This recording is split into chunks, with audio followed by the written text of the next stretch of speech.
Good morning dear students. आज से हम लोग कैश फ्लो स्टेटमेंट में इन्वेस्टिंग एक्टिविटी स्टार्ट करेंगे। प्रीवियस के 3 वीडियोस में और ऑनलाइन लेक्चर्स में हमने ऑपरेटिंग एक्टिविटी को कंप्लीट किया है और किस तरह से ऑपरेटिंग एक्टिविटी का कैलकुलेशन किया जाता है और कितने स्टेप्स में किया जाता है वो सभी हम कंप्लीट ऑलरेडी कर चुके हैं। कैश फ्लो स्टेटमेंट चैप्टर की जो स्टार्टिंग क्लासेस थी उसमें हमने ये डिस्कस किया था कि तीनों एक्टिविटीज़ में किस तरह के ट्रांजैक्शंस को हम लोग कंसिडर करेंगे। अभी हम लोग इन्वेस्टिंग एक्टिविटी की बात कर रहे हैं, तो स्टार्टिंग में ही हमने इस बात को भी डिस्कस किया था कि इन्वेस्टिंग एक्टिविटी में हम लोग सिर्फ जो हमारे लॉन्ग टर्म असेट्स हैं, फिक्स्ड एसेट्स, उनको कंसिडर करेंगे और लॉन्ग टर्म इन्वेस्टमेंट्स को कंसिडर करेंगे। बिजनेस में ऐसी बहुत सारी एक्टिविटीज़ होती हैं जो किसी तरह के इन्वेस्टमेंट से रिलेटेड होती हैं। अगर हम बात करें कि बिजनेस में मनी स्पेंड किया गया है टू परचेज स्टॉक, हमने स्टॉक परचेज किया है, गुड्स परचेज किए हैं, सैलरी का पेमेंट किया है, वेजेस का पेमेंट किया है, तो पेमेंट्स तो ये भी हैं, but we can not call them investing activity. जब आप स्टॉक परचेज कर रहे हो तो इसको आप एक्सपेंस की कैटेगरी में रखते हो। लेकिन अगर हम बिल्डिंग परचेज कर रहे हैं, लैंड परचेज कर रहे हैं, प्लांट परचेज कर रहे हैं, मशीन परचेज कर रहे हैं, तो यहां पे अब हम लोग पैसा इन्वेस्ट कर रहे हैं। पैसा इन्वेस्ट किया जाता है एसेट्स में। तो अगर हमने असेट्स परचेज किए हैं, लॉन्ग टर्म नेचर के असेट्स होने चाहिए, तो उस तरह की एक्टिविटी को हम लोग इन्वेस्टिंग एक्टिविटी का पार्ट कंसिडर करेंगे। और साथ ही साथ अगर हम पैसे को इन्वेस्ट कर रहे हैं, किसी कंपनी के शेयर्स हमने परचेज कर लिए, किसी कंपनी के डिबेंचर्स आपने परचेज कर लिए, और वो भी लॉन्ग टर्म के लिए अगर परचेज किए गए हैं, at least for a period of more than 12 months या more than the operating cycle of the business, तो अगर 1 साल से ज़्यादा टाइम के लिए हमने पैसा इन्वेस्ट किया है कहीं पे, तो ऑब्वियस है कि उस पैसे से हमको फ्यूचर में कुछ इनकम भी हो सकती है, इंटरेस्ट रिसीव हो सकता है, डिविडेंड रिसीव हो सकता है। तो इस तरह के अमाउंट को आप इन्वेस्टिंग एक्टिविटी का पार्ट कंसिडर करेंगे। तो इन्वेस्टिंग एक्टिविटी में फाइनली किस तरह के एक्टिविटीज़ को या किस तरह के ट्रांजैक्शंस को हम कंसिडर करने वाले हैं? कैश इनफ्लो और outflow due to changes coming in the value of long term assets. Long term assets की वैल्यू चेंज हो सकती है। लॉन्ग टर्म असेट्स में हमारे फिक्स्ड एसेट्स आते हैं। फिक्स्ड एसेट्स को हमने पहले भी डिस्कस किया है कि हम लोग टैंजिबल और इनटैंजिबल 2 कैटेगरीज में डिवाइड करते हैं।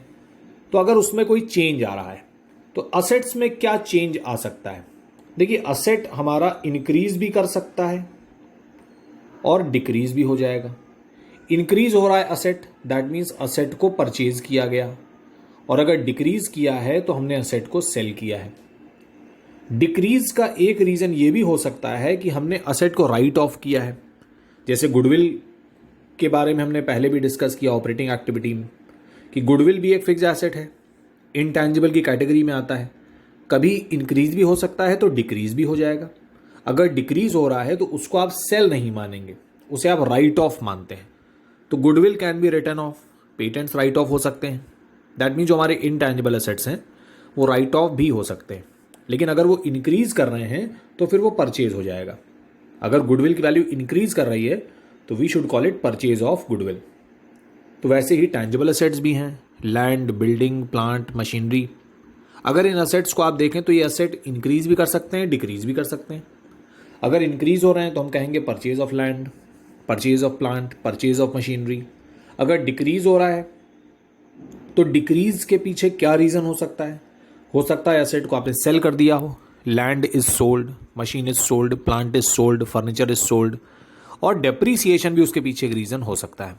असेट की वैल्यू डिक्रीज हो रही है तो दैट मीन्स असेट डेप्रीशिएट भी हो सकता है। तो डेप्रीसिएशन तो हमने ऑलरेडी सीख लिया है कि डेप्रीसिएशन को हम ऑपरेटिंग एक्टिविटी में ऐड करते हैं because we consider it as a non cash item.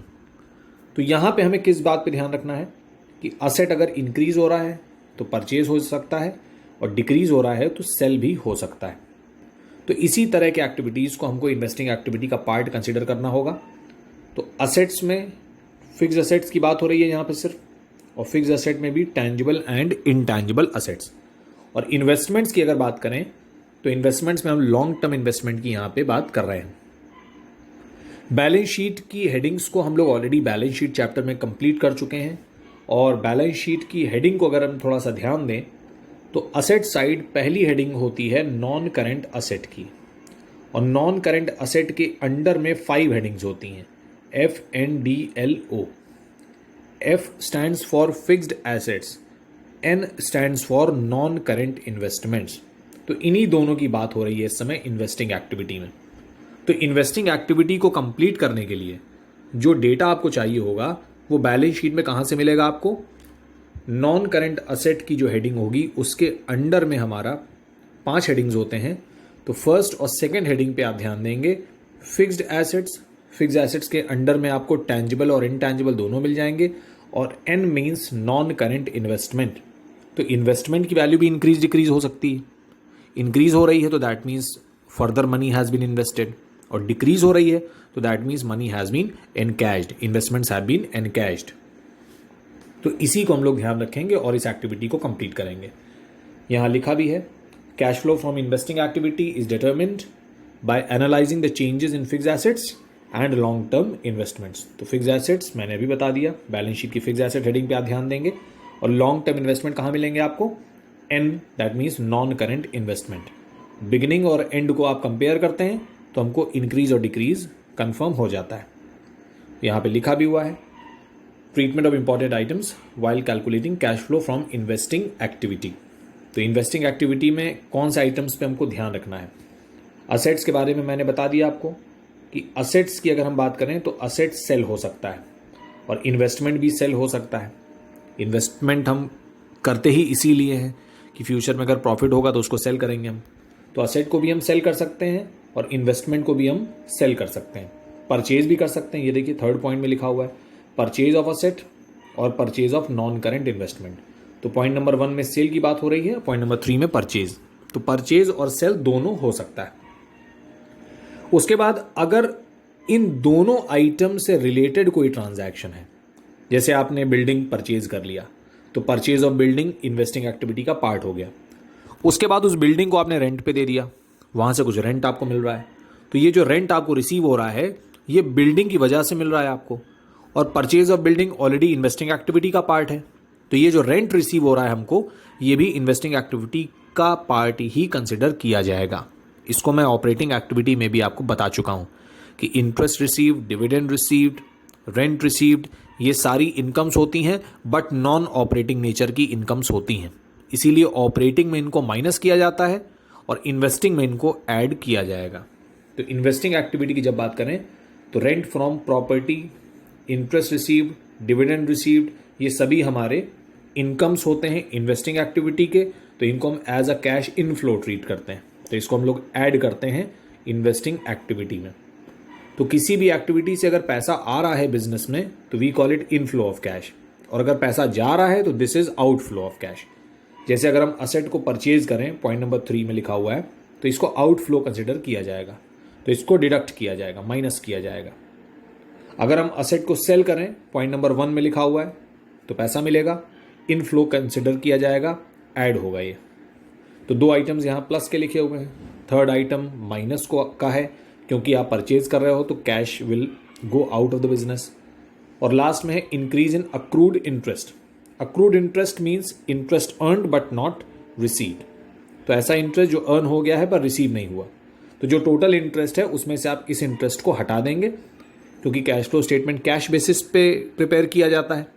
तो इंटरेस्ट आप अर्न कर चुके हो पर मिला नहीं है आपको, तो कैश तो रिसीव नहीं हुआ। तो जो टोटल इंटरेस्ट आपका है, टोटल इंटरेस्ट इनकम जो आपकी है, उसमें से आप इस इंटरेस्ट को हटा देंगे, तो आपका इंटरेस्ट रिसीव्ड आपको पता चल जाएगा कि कितना इंटरेस्ट हमको कैश में रिसीव हो गया। तो ये है cash flow from investing activity का एक्सप्लेनेशन। यहाँ पे एक फॉर्मेट भी आपको दे रखा है कि किन आइटम्स को आप ऐड करेंगे, किन आइटम्स को आप सब्ट्रैक्ट करेंगे।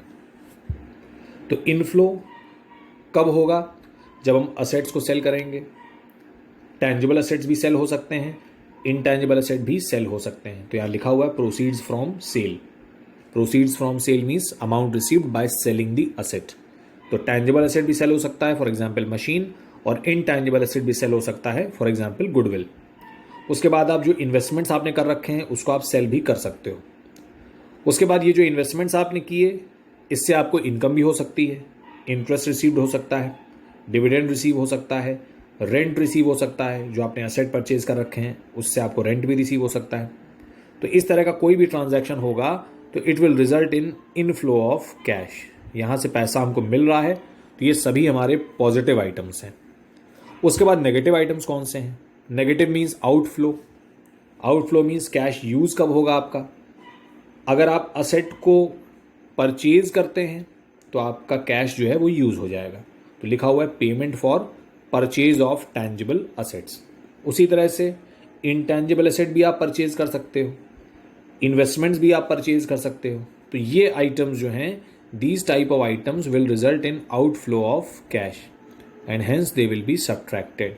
इनको आप ब्रैकेट में लिख सकते हो। यहाँ पे जब आप अमाउंट लिखेंगे तो इसको ब्रैकेट में लिखेंगे और उसके बाद इनफ्लो और आउटफ्लो को कंपेयर करके हम फाइनल आंसर कैलकुलेट कर लेंगे।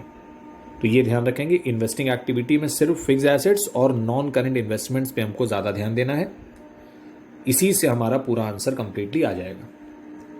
इलस्ट्रेशन 32 देख लेते हैं। From the following information calculate cash flow from investing activities. अब यहाँ पे देखिए आपको सीधे सीधे दे रखा है कि कौन से असेट को हमने परचेज किया है, कौन से असेट को हमने सेल किया है।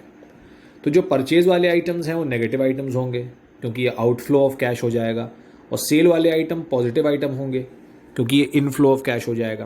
तो ये प्लस की फिगर्स हो जाएंगी और परचेज वाली फिगर्स माइनस की फिगर्स होंगी। इन्वेस्टमेंट सबसे पहले दे रखा है हमको, परचेज भी दिया है, सेल भी दिया है।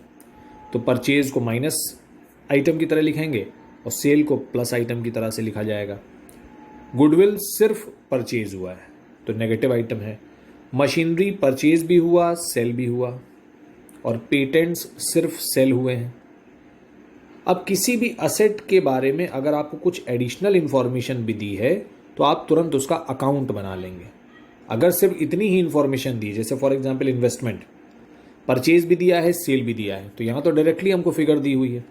लेकिन अगर यहीं पे ओपनिंग फिगर और क्लोजिंग फिगर दी होती और कुछ एडिशनल इंफॉर्मेशन भी दी होती तो उस केस में हम उसका अकाउंट बना लेंगे जिससे हमको सही फिगर्स पता चल जाएं। तो अभी तो ये फिगर्स हमको डायरेक्टली दिए हुए हैं तो इसको तो लिखने में कोई प्रॉब्लम नहीं होगी। उसके बाद नीचे लिखा हुआ है इंटरेस्ट रिसीव्ड, तो ये एक इनकम हो जाएगी, प्लस हो जाएगा। डिविडेंड रिसीव्ड, ये भी एक इनकम हो जाएगी, प्लस हो जाएगा। और लास्ट में लिखा है plot of land was purchased for investment purpose and was let out for commercial use and rent received 80,000, तो ये भी एक इनकम है, ये भी प्लस हो जाएगी। तो अब आप देखते हैं यहाँ पे कि प्लस के आइटम्स कितने हैं, 1, 2 एंड 3। 3 आइटम्स यहाँ पे हैं और 3 आइटम्स यहाँ पे हैं। 6 आइटम्स प्लस के हैं और 3 आइटम्स हमारे माइनस के हैं। तो इसको आप इन्वेस्टिंग एक्टिविटी के फॉर्मेट में पुटअप कर देंगे। ये देखिए 6 आइटम्स हमारे पॉजिटिव आइटम्स हैं, इनका एडिशन आ गया 466, और 3 आइटम्स हमारे नेगेटिव हैं, इनका भी एडिशन आ जाएगा, इनका एडिशन आ गया 8,20,000। दोनों को आपने कंपेयर कर लिया और हमने आंसर निकाल लिया 3,54,000। तो इस तरह से इन्वेस्टिंग एक्टिविटी का हमारा आंसर आ जाएगा। तो ये तो सिंपल इलस्ट्रेशन था, इसमें डायरेक्टली हमको फिगर्स दिए हुए थे। इस तरह का इलस्ट्रेशन जनरली आपको एग्जाम में तो नहीं दिया रहेगा क्योंकि डायरेक्टली तो फिगर्स नहीं दिए रहेंगे। तो अब हम आगे देखते हैं कि अगर हमको ओपनिंग और क्लोजिंग फिगर दिया हुआ है किसी पर्टिकुलर असेट का तो हमको मिसिंग फिगर कैसे निकालनी है। अब बहुत ध्यान देने वाली चीज़ है कि किसी भी असेट के बारे में आपको 4 अमाउंट्स पता होने चाहिए। बहुत ध्यान से इस चीज़ को सभी स्टूडेंट समझेंगे। किसी भी असेट की अगर हम बात कर रहे हैं फिक्स असेट की, तो हमको उसकी परचेज पता होनी चाहिए। जैसे हम मशीन की बात करें तो purchase of machine, sale of machine, ये 2 फिगर्स हो गए। अगर सेल हुआ है तो प्रॉफिट या लॉस भी हुआ होगा, और डेप्रीसिएशन। ये 4 फिगर्स आपको किसी भी असेट के बारे में पता होने चाहिए हमेशा। इनमें से कोई ना कोई ऐसा फिगर होगा जो आपको नहीं दिया रहेगा, तो अकाउंट बना के आप उसको ईजिली फाइंड आउट कर सकते हो। अगर सेल हुआ है, प्रॉफिट लॉस तो तभी होगा, अदरवाइज जब सेल ही नहीं हुआ तो प्रॉफिट लॉस भी नहीं होगा। दैट मीन्स परचेज और डेप्रीसिएशन तो फिर भी हो सकता है। तो सेल अगर है तो प्रॉफिट या लॉस तो ज़रूर क्वेश्चन में आप निकाल सकते हैं ईजिली। तो अब इसका कैसे अकाउंट बनाएंगे, बहुत ही सिंपल है। क्लास 11th में भी डेप्रीसिएशन चैप्टर में ये सब हम लोग कर चुके हैं, तो ठीक उसी तरह से बनेगा। देखिए इलस्ट्रेशन नंबर 33 यहाँ पे, company had the following balances, investments at the beginning भी दिए हैं और एट द एंड भी दिए हैं। तो ओपनिंग और क्लोजिंग दोनों फिगर्स हमको दिए हैं। अगर सिर्फ इतना ही इंफॉर्मेशन हमको दिया होता तो हम परचेज या सेल निकाल लेते, लेकिन नीचे कुछ और इन्फॉर्मेशन भी है।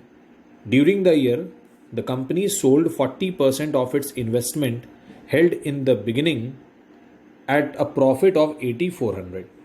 Calculate cash flow from investing activities. अगर ये लाइन हमको नहीं दी होती तो इन दोनों फिगर्स को देख के ही आप ये कंक्लूड कर सकते थे कि ओपनिंग में इन्वेस्टमेंट 34 थे और क्लोजिंग में 28 है, तो दैट मीन्स हमने 6000 के इन्वेस्टमेंट्स को सेल कर दिया, तभी तो इन्वेस्टमेंट कम हो गए हमारे। 34 से 28 अगर हो गए हैं तो इसका मतलब सेल हो गए हैं। लेकिन सिर्फ इतनी इन्फॉर्मेशन नहीं है, इन्फॉर्मेशन और भी दी हुई है आपको। तो जो एक्स्ट्रा इन्फॉर्मेशन दी है तो उसके लिए अब हम एक छोटा सा अकाउंट बना लेंगे। बिना अकाउंट बना के भी आप आंसर निकाल सकते हो, लेकिन अकाउंट बना लेने से आपको सारे आंसर जो हैं वो एक ही बार में पता चल जाएंगे। तो ये देखिए, हम लोग इन्वेस्टमेंट अकाउंट बनाएंगे। सबसे पहले ओपनिंग बैलेंस दिया था 34, तो असेट होता है इन्वेस्टमेंट, असेट का डेबिट बैलेंस होता है। तो सबसे पहले हमने लिखा टू बैलेंस ब्रॉट डाउन 34। उसके बाद क्लोजिंग बैलेंस दिया था 28, तो हमने क्रेडिट में लिख दिया बाय बैलेंस कैरीड डाउन 28। उसके बाद क्वेश्चन में कहा गया था कि the company sold 40% of investments held at the beginning of the period. तो बिगिनिंग के इन्वेस्टमेंट तो हमारे 34 हैं, तो 34,000 का 40% अमाउंट आपको निकालना है। तो 34,000 को हम 40% से मल्टीप्लाई कर लेंगे तो 13,600 आ जाएगा। दैट मीन्स 13,600 के इन्वेस्टमेंट्स को आपने 8,400 के प्रॉफिट पे सेल किया है। तो दैट मीन्स आपने सेल कितने में किया होगा, फिर इसको आपने 22,000 रुपीज़ में सेल किया होगा। तो असेट को अगर सेल किया जाता है तो क्रेडिट में लिखा जाता है, तो ये देखिए क्रेडिट में लिखा हुआ है। और जो प्रॉफिट होता है उसको डेबिट में लिखते हैं, ये देखिए डेबिट में लिखा हुआ है to gain on sale of investments. ये सारा चीज़ हम लोग डेप्रीसिएशन चैप्टर में क्लास 11th में ऑलरेडी सीख चुके हैं। असेट को परचेज करते हैं तो डेबिट में परचेज करते हैं, सेल करते हैं क्रेडिट में सेल करते हैं, डेप्रीसिएशन भी क्रेडिट में चार्ज होगा। अगर असेट को आपने सेल किया और लॉस हो गया तो क्रेडिट में लिखिए, प्रॉफिट हो गया तो डेबिट में लिखिए। ये सारा चीज़ हम डेप्रीसिएशन चैप्टर में ऑलरेडी सीख चुके हैं, उसी को हम लोग यहाँ पे बस रिपीट कर रहे हैं। तो फिर से एक बार देख लेते हैं। ओपनिंग इन्वेस्टमेंट 34, क्लोजिंग 28, तो ये तो क्वेश्चन में ऑलरेडी दिया था 34 और 28। उसके बाद क्वेश्चन ने कहा कि 40% ऑफ ओरिजिनल इन्वेस्टमेंट्स, जो इन्वेस्टमेंट हमारे स्टार्टिंग में थे उसका 40% आपने निकाला तो 13,600 आया। इसको 8,400 के प्रॉफिट पे सेल किया गया है, तो आपने 8,400 उसमें ऐड कर लिया, तो सेल प्राइस आ गया 22,000। और हमको प्रॉफिट हुआ, ये तो क्वेश्चन में ही दिया है, तो प्रॉफिट को डेबिट में लिखा जाएगा, तो 8,400 हमने डेबिट में लिख दिया। इसके बाद और कोई फिगर आपको दी नहीं है। इन्वेस्टमेंट पे डेप्रीसिएशन नहीं हो सकता क्योंकि डेप्रीसिएशन होता है सिर्फ टैंजिबल असेट्स पे। तो अभी मैंने बताया कि किसी भी असेट के बारे में आपको 4 आंसर्स पता होने चाहिए। परचेज, सेल, सेल है तो प्रॉफिट या लॉस भी होगा, और फोर्थ फिगर होती है डेप्रीसिएशन। तो इन्वेस्टमेंट के रिलेशन में डेप्रीसिएशन तो नहीं हो सकता, तो डेप्रीसिएशन तो हमने हटा दिया। तो हमको 3 फिगर्स एटलीस्ट पता होनी चाहिए। तो सेल हमको पता चल गया 22,000, प्रॉफिट या लॉस पता चल गया 8,400। अब इस अकाउंट का अगर आप बैलेंस निकाल लेंगे तो आपको परचेज भी पता चल जाएगी। तो बैलेंस ये देखिए निकाला गया है। क्रेडिट को ऐड किया आपने 22 + 28, तो ये आ जाएगा 50, दोनों को ऐड किया, और डेबिट में जो अमाउंट्स लिखे हैं उसको माइनस कर दिया, 34 और 84 माइनस कर दिया, तो जो बैलेंसिंग फिगर आ गई 7,600। तो डेबिट साइड में 7,600 रुपीज़ का अमाउंट कम आ रहा है, तो that means this is balancing figure known as purchases. तो to bank account purchase balancing figure, ये हमारा मिसिंग फिगर हमको पता चल गया। तो परचेज हमको पता चल गया 7,600 रुपीज़। तो परचेज और सेल हमारा इन्वेस्टिंग एक्टिविटी का पार्ट है। तो purchase of investments negative figure हो गई, sale of investment positive figure हो गई। Profit on sale of investment ये कहाँ जाएगा, ऑपरेटिंग एक्टिविटी में माइनस होता है। ये तो हम लोग ऑलरेडी ऑपरेटिंग एक्टिविटी में सीख चुके हैं। ऑपरेटिंग एक्टिविटी में non cash and non operating items का जब हम लोग ट्रीटमेंट करते हैं तो वहाँ पे जो नॉन बिजनेस इनकम्स होती हैं उसको माइनस किया जाता है। तो profit on sale of investment already हम लोग ऑपरेटिंग एक्टिविटी में माइनस करेंगे, और डेप्रीसिएशन जो फोर्थ अमाउंट निकलता है उसको ऑपरेटिंग एक्टिविटी में ऐड करते हैं। तो टोटल 4 अमाउंट्स आपको चाहिए, जिसमें से 2 हमारे ऑपरेटिंग में जाते हैं और 2 हमारे इन्वेस्टिंग में आ जाएंगे। तो इन्वेस्टिंग में परचेज और सेल आ जाएगा, तो अब इसको आप सॉल्यूशन में देखिए लिख देंगे। यहाँ पे लिख दिया cash flow from investing activity, inflow from sale of investment. Sale कितने का हुआ 22 का, और परचेज कितने का हुआ 76 का। Final answer 14,400। तो इन्वेस्टिंग में तो सिर्फ 2 ही चीज़ आएंगी, परचेज एंड सेल। तो इस तरह से ये इलस्ट्रेशन हमारा कंप्लीट होता है। तो इन्वेस्टमेंट अकाउंट आप बना लेंगे, सबसे सही तरीका है सारी मिसिंग फिगर्स को निकालने का। तो मिसिंग फिगर आपको कोई ना कोई ज़रूर दी रहेगी जब आपको असेट की डिटेल्स दी रहेंगी। ये देखिए यहाँ लिखा भी हुआ है ascertaining missing values of fix asset. तो फिक्स एसेट के रिलेशन में आपको सेल पता होनी चाहिए, परचेज, सेल है तो प्रॉफिट या लॉस भी होगा, और डेप्रीसिएशन। तो 4 फिगर्स में परचेज और सेल ये कहाँ जाएंगे, ये इन्वेस्टिंग एक्टिविटी का पार्ट है, और प्रॉफिट लॉस एंड डेप्रीसिएशन ये कहाँ का पार्ट है, ये ऑपरेटिंग एक्टिविटी का पार्ट है। परचेज को आप क्या करोगे, परचेज को आप इन्वेस्टिंग एक्टिविटी में माइनस करोगे और सेल को प्लस करोगे। और ऑपरेटिंग एक्टिविटी की बात करें तो डेप्रीसिएशन तो प्लस होता ही है हमेशा, और प्रॉफिट या लॉस को डिपेंड करता है प्रॉफिट है या लॉस। प्रॉफिट है तो माइनस और लॉस है तो प्लस। ये है इन चारों अमाउंट्स का ट्रीटमेंट कैश फ्लो स्टेटमेंट, पूरे कैश फ्लो स्टेटमेंट में। अब आगे के इलस्ट्रेशंस में भी कोई ना कोई मिसिंग फिगर होगी। देखते हैं हम लोग illustration number 34। Sky Limited has plant and machinery written down value on 1 April. Written down value का मतलब ही होता है कि जिसमें डेप्रीसिएशन ऑलरेडी चार्ज किया जा चुका है। 1 अप्रैल को वैल्यू है 860 और 31 मार्च को है 950। Depreciation for the year was 40,000। In the beginning of the year part of plant was sold for 25,000 which had a WDV of 20,000। तो अगर हमको एडिशनल इन्फॉर्मेशन दी है तो हम इजीली एक अकाउंट बना सकते हैं, और अकाउंट बना के हम 4 इन्फॉर्मेशन निकाल सकते हैं। फिर से हमको वही 4 डिटेल्स चाहिए, परचेज, सेल, प्रॉफिट लॉस और डेप्रीसिएशन। ये 4 अमाउंट्स हमको चाहिए। तो इन चारों अमाउंट्स को हम देखिए कैसे निकालते हैं। हमको ओपनिंग फिगर और क्लोजिंग फिगर दोनों पता है, तो आपने प्लांट एंड मशीनरी अकाउंट बनाया। यहाँ पे आपने ओपनिंग बैलेंस लिखा 1 अप्रैल को कितना था 860, और क्लोजिंग बैलेंस कब होता है 31 मार्च को होता है। बाय बैलेंस CD 950 देखिए लिखा हुआ है। तो ओपनिंग और क्लोजिंग बैलेंस तो हमको ऑलरेडी दिया हुआ था। तो ओपनिंग बैलेंस हमें दिया था 860, क्लोजिंग 950। तो ओपनिंग आ गया डेबिट में और क्लोजिंग आ गया क्रेडिट में। उसके बाद एक प्लांट को हमने सेल भी किया है। उस प्लांट की वैल्यू कितनी थी ये देखिए लिखी हुई है यहाँ पे। प्लांट की वैल्यू यहाँ पे दी है, last line, in the beginning of the year part of plant was sold for 25। तो सेल प्राइस 25 है, लेकिन उसकी वैल्यू थी 20। तो 20 के प्लांट को अगर आप 25 में सेल करेंगे तो ऑब्वियस है कि 5,000 का प्रॉफिट हो रहा है आपको। तो 25 तो सेल प्राइस हो गया, क्रेडिट साइड में लिख देंगे, और प्रॉफिट को डेबिट साइड में लिखा जाएगा। तो 25 क्रेडिट में और 5 डेबिट में। ये देखिए, तो 4 चीज़ें तो हमने लिख दिया ऑलरेडी। ओपनिंग क्लोजिंग बैलेंस पहले ही लिख दिया था। उसके बाद सेल प्राइस आपको दिया गया था, तो सेल प्राइस को आपने लिख दिया, ये रहा सेल प्राइस। और प्रॉफिट लॉस, प्रॉफिट दिया हुआ तो डेबिट में लिख दिया, और ओपनिंग क्लोजिंग बैलेंस पहले ही लिखा जा चुका है। उसके बाद डेप्रीसिएशन ऑलरेडी क्वेश्चन में आपको दिया हुआ था। ये देखिए डेप्रीसिएशन 40,000 पहले से ही दे रखा है आपको, तो डेप्रीसिएशन को भी क्रेडिट में लिखा जाता है। यहाँ पे देखिए डेप्रीसिएशन भी लिखा हुआ है 40। तो अब 3 फिगर्स तो हमको पता चल गए। सेल पता चल गया 25, डेप्रीसिएशन आ गया 40 और प्रॉफिट आ गया 5। अब सिर्फ हमको परचेज नहीं पता है, तो अब हम क्या करेंगे, क्रेडिट का टोटल करेंगे और डेबिट के दोनों आइटम्स को माइनस कर लेंगे। परचेज आपको पता चल जाएगा 1,50,000। तो अब चारों फिगर्स इस तरह से हमारे पास आ गए। तो अभी तो हमको सिर्फ इन्वेस्टिंग एक्टिविटी करना है, तो इन्वेस्टिंग एक्टिविटी में सिर्फ परचेज और सेल जाएगा। तो ये रहा परचेज और ये रहा सेल।